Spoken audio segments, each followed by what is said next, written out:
আমাদের ঐতিহ্য, আমাদের রুচি, আমাদের মূল্যবোধকে ধ্বংসের যত আয়োজন দরকার সব সেট আপ চারদিকে আছে।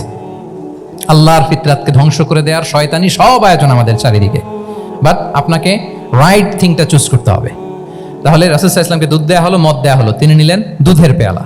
তাহলে এটা হচ্ছে ফিতরাত। এটা কি ফিতরাত? এভাবে সব কিছু চেঞ্জ করে দেওয়া হয়েছে। সব কিছু, আমাদের লাইফস্টাইল চেঞ্জ করে দেওয়া হয়েছে, আমাদের ফুড হ্যাবিট চেঞ্জ করে দেওয়া হয়েছে, আমাদের খাদ্যাভ্যাসের মধ্যে পরিবর্তন। দেখবেন যে এখন আমরা যা খাই আগে কিন্তু এটা খাইতাম না। এখন আমরা প্রসেসড ফুড খাই, হ্যাঁ, ফাস্ট ফুড খাই, জেনেটিক্যালি মডিফাইড যে ফুডগুলো আমরা খাই, এরপরে ল্যাব মিট, কত যে ভয়ঙ্কর। আপনারা জেনে থাকবার কথা যে ল্যাবে তৈরি মাংস দেখেছেন নাকি আপনারা? প্রাকৃতিক মাংসের কোনো ছিটে ফোটা নেই, কিন্তু এটা গরুর মাংস হয়ে গেছে, ওইটা মানুষ খাচ্ছে। মানে আমাদের লাইফস্টাইলও করাপ্টেড, আমাদের ফুড হ্যাবিটও করাপ্টেড, আমাদের স্লিপিং সাইকেলটা করাপ্টেড, সব কিছু করাপ্ট করে দেওয়া হচ্ছে। এবং এটার প্রভাব পড়েছে আমাদের শিশুদের মধ্যেও। দেখবেন যে শিশুরা সবজি খেতে চায় না। আমার তো 2 মেয়ে আছে, আমি তো দেখি বাসায়, বা অনেকের কমপ্লেনগুলো আমরা শুনি। আমাদের এখনকার বাচ্চাদেরকে ভেজিটেবলস দিলে খায় না, মাছ দিলে খায় না, অর্গানিক ভালো ভালো খাবার দিলে শাকসবজি খায় না। কি খাবে জানেন? সচেস খায়, সচেস, হটডগ খায়।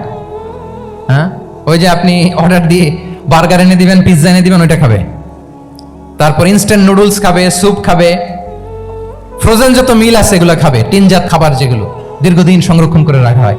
তো বলেন, আজ থেকে 30 বছর আগে আমাদের বড়রা কিংবা আমাদের শিশুরা, আমরা কেউ কি এই খাবার খেয়েছি? বলেন তো, আওয়াজ করেন, খেয়েছি কেউ? They changed the entire system. কেন আমরা ইসলামিক লাইফস্টাইল নিয়ে কথা বলছি এখন? কারণ আমাদের পুরো সিস্টেমটাই, আমাদের পুরো ফিতরাতটাই ওরা চেঞ্জ করে দিয়েছে। তারপর ডিভাইস ছাড়া বাচ্চারা খেতে চায় না, কার্টুন দেখে দেখে খাওয়াতে হয় ওদের। কি বলেন? আচ্ছা বলেন তো, আজ থেকে 30 বছর পেছনে ব্যাক টু দ্য হিস্ট্রিতে যদি আমরা যাই, 70-এর দশকে, 80-র দশকে বাংলাদেশের কোনো একটা গ্রামের কথা, একটা পল্লীর কথা আপনি একটু চিন্তা করেন তো। রাত 8টার দিকে, 9টার দিকে আপনি ওই গ্রামের কাউকে খুঁজে পাবেন? 70-এর দশকে, 80-র দশকে একটা গ্রামের পরিবেশের কথা যদি চিন্তা করেন, রাত 8টায় সবার কি অবস্থা বলেন তো? আপনি তো ঘুম খুঁজে পান না, আপনার তো ইনসমনিয়া। আমাদের এখন ট্যাবলেট খাওয়া লাগে না ঘুমের জন্য? আমাদের তো ইনসমনিয়া হয়ে গেছে এখন। কিন্তু আজ থেকে বেশি দূরে না, 30 বছর আগের একটা গ্রামীণ পরিবেশের রাত 8টার পরিবেশ হচ্ছে সবাই ঘুম। আমরা তারও 2 বা 3 ঘন্টা পরে ডিনার করব, কিন্তু ওনাদের মাগরিবের আগে বা পরে ডিনার করে ফেলছে। এশার নামাজ পড়েই কি 1-2 জন না, পুরো গ্রাম জামাতে ঘুম, পুরো গ্রাম জামাতের সাথে ঘুম। তো যে লোকটা 8টার দিকে ঘুমালো, উঠবে কখন বলেন? রাত 3টার পরে ওর ঘুম আসবে? আর হ্যাঁ, ঘুমেরও তো একটা লজ্জা শরমের ব্যাপার আছে, আর কত থাকবে এখানে? কি বলেন? আপনি তো ঘুমাতে যান রাত 2টায়, আর আজ থেকে 30 বছর আগে আমার বাংলাদেশের একটা গ্রামীণ পরিবেশের রাত 8টার দিকে সবাই ঘুম। আমরা এখন যেই টাইমটাতে ঘুমোতে যাই, ওই সময় ওনাদের অর্ধেক ঘুম শেষ। ফজরের নামাজ পড়ে আমাদের বাপ চাচারা কি করতো? হ্যাঁ, একটু ব্যাক টু দ্য হিস্ট্রিতে তাকান না। ফজরের নামাজ পড়ে এক বল পান্তা ভাত খাইতো। আমরা তো এখন এতটুক খাইলে আমাদের এটা বার্ন করার জন্য দৌড়াইতে হয় 5 কিলো, জিমনেশিয়ামে যাইতে হয়, কত আয়োজন, কত ওয়ার্কআউট করা লাগে। এক বল কাঁচামরিচ দিয়ে, পোড়ামরিচ দিয়ে ভাত খেয়ে চলে যাইতো ফসল খেতে। দুপুরে আবার এক বল, খাইতে বসলেই এক বল। আমরা সারা মাসে খেতে পারি না এক বল। আচ্ছা, কি খেত? খাওয়ার আইটেমটা দেখেন তো, কোনো ফরমালিন আছে? কথা বলেন। কোনো মেডিসিন ছিল না, একেবারে ফ্রেশ, হ্যাঁ, পিওর অর্গানিক। নিজেদের মাঠ থেকে আনা যে ধান, ঢেকি ছাটার ধান দিয়ে ভাত খেত, বাড়ির পুকুরের মাছ, কোনো ফরমালিন নাই, নিজের চাষ করা সবজি খেত, গোয়ালের দুধ খেত। আমরা অনেকে মনে করি যে আমাদের এই যে সায়েন্স এন্ড টেকনোলজিক্যাল অ্যাডভান্সমেন্টের যুগে আমরা বোধহয় খুব সুখে আছি, আমাদের দাদা পরদাদারা বোধহয় এত সুখ করে যায় নাই।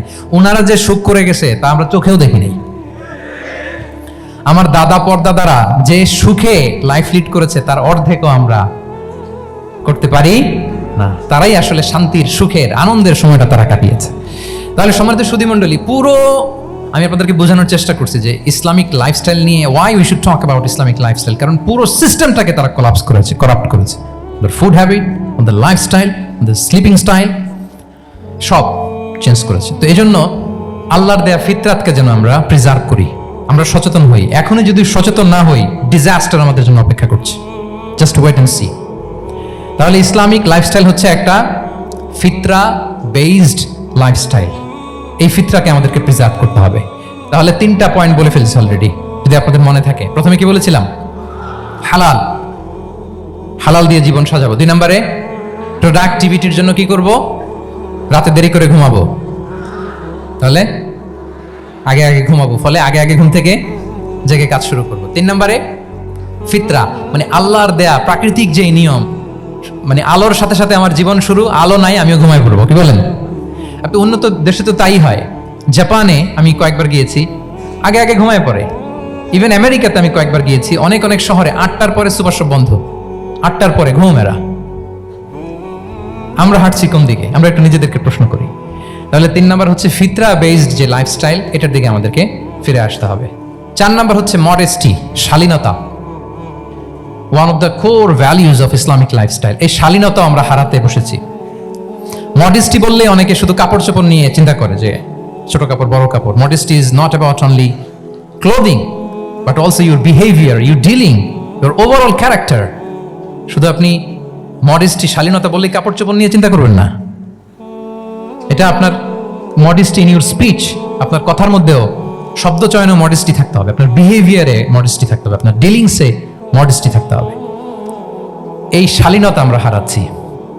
তার বিপরীতে আমাদের সমাজে অশ্লীলতার প্রসার হচ্ছে, লাজুকতা হারিয়ে যাচ্ছে। লাজুকতা, লজ্জা শরম থাকা, এটা যে কত বড় নেয়ামা, যেই জাতি একবার এটা হারিয়ে ফেলে আর কোনো কিছু দিয়ে জোড়াতালি দিয়ে এটা তারা রিভাইভ করতে পারে না।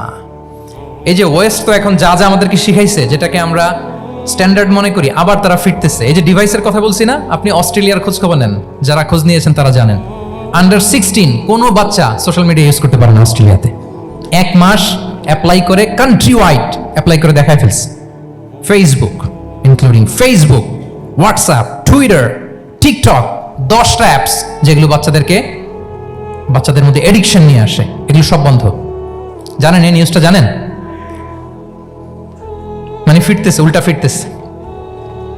এই যে শালীনতার কথা আমরা বলি, এটা হারাচ্ছে। রাসূল সাল্লাল্লাহু আলাইহি ওয়াসাল্লাম বলেন, যার শালীনতা নাই, ইযা লাম তাস্তাহি ফাসনা মা শিতা, যখন তোমার লজ্জা শরম থাকবে না, যা মনে চায় তাই করো।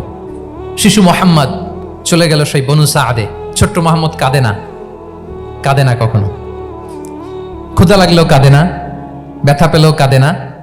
কিন্তু ছোট্ট মুহাম্মদের প্রাইভেটসের জায়গা থেকে কাপড়টা যখন সরে যেত, শিশু মুহাম্মদ কেঁদে দিত।